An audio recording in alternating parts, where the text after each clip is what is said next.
جاهزون يا أطفال؟ أي أي كابتن. لا أسمعكم. أي أي كابتن.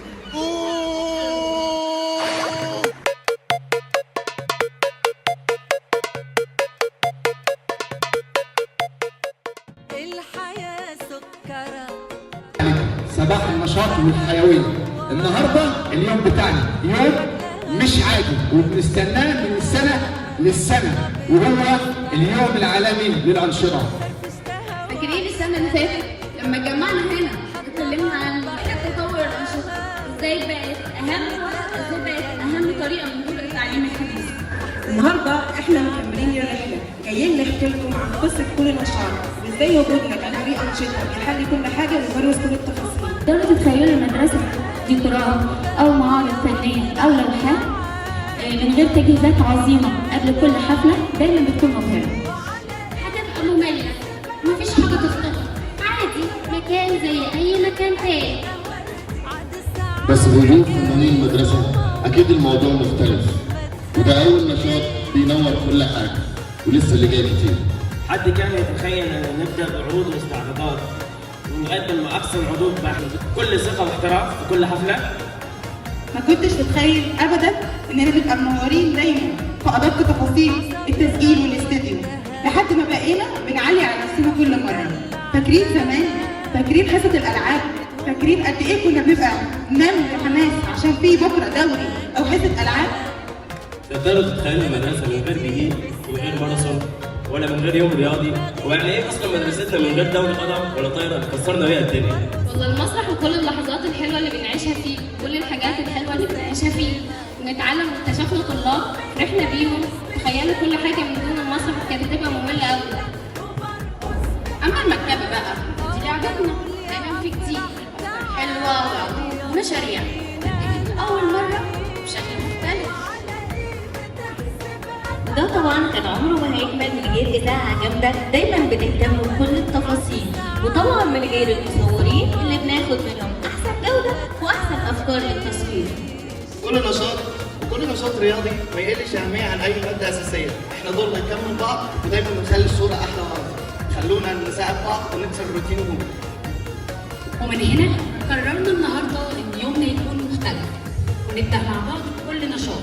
خليكم فاكرين دايما ان الانشطه دايما اصل الصوره، ومن غير وجودنا كل شيء باهي ملوش طعم. استمتعوا واستعدوا واتبسطوا معانا في كل فقرات النهارده.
كان يا مكان في زمن العصر الأول في زمن بعيد تبلغه الأسرار والعجائب وليل طويل تروى فيه الحكايات ولدت أعظم حكايات الدنيا حكايات ألف ليلة وليلة حكايات جاية من بلاد بعيدة جدا من بغداد ومصر والهند وفارس حكايات فيها السحر والعجب والحكمة والدهاء فيها ملوك وتجار وبحارة وجنيات ومصابيح سحرية لكنها ما كانتش أبدا مجرد قصص للتسلية دي كانت كنز من الحكمة والخيال اتجمعت من قرون طويلة كل بلد حطت مكانها الخاصة حكاية من فارس وأسطورة من الهند وحواديت من مصر والعراق اتجمعت كلها في كتاب واحد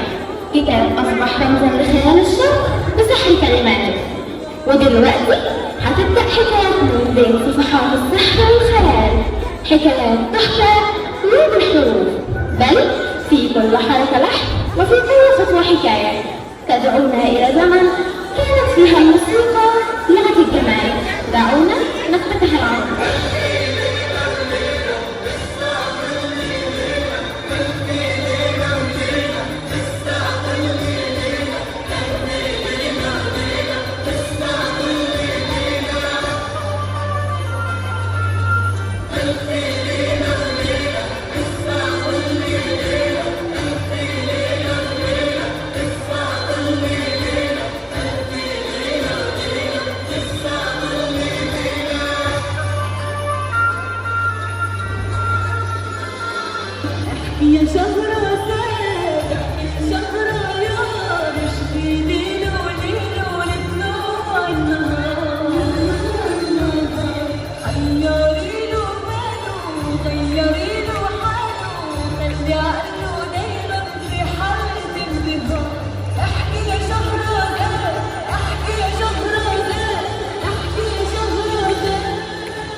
ولا يهمك، كل اللي بتحلم بيه تقدر عليه. هيوقفوك، هيحاولوا يقسوك ويحبطوك ويكسروك، خليك دايما جامد، جرب حاول عاند. هيقطعوك وتملي يفشلوك يبكتوك ويزهقوك، وما تزعلش ده عادي، كله كلام عالفاضي.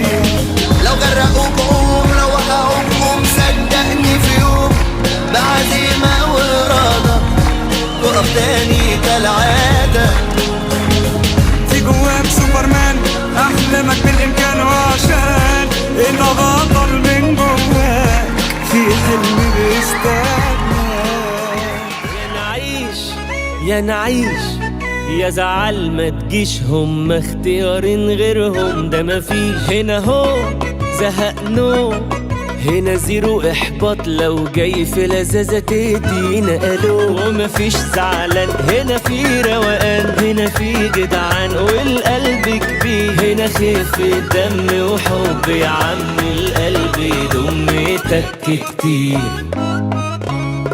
واحنا سوا سوا سوا، ولا الهوى يشغلنا، كل سنة سوا سوا ومعانا هنا ناس حلوة، فرحة أجدع دوا ومش بتغلى، علشان في ناس قلبها عنا. واحنا سوا سوا سوا، ولا الهوى يشغلنا، كل سنة سوا سوا ومعانا هنا ناس حلوة، فرحة أجدع دوا ومش بتغلى، علشان في ناس قلبها عنا. حلوين وجامدين وبنغني اهو حوالينا كده الناس الغاليين. افراح ونجاح ومفيش احزان ولا هم، كمان باي باي يا جراح. ومفيش زعلان، هنا في روقان، هنا في جدعان والقلب كبير. هنا خفة دم وحب يا عم، القلب يضم تك كتير. واحنا سوا سوا سوا، ولا الهوى يشغلنا، كل سنة سوا سوا ومعانا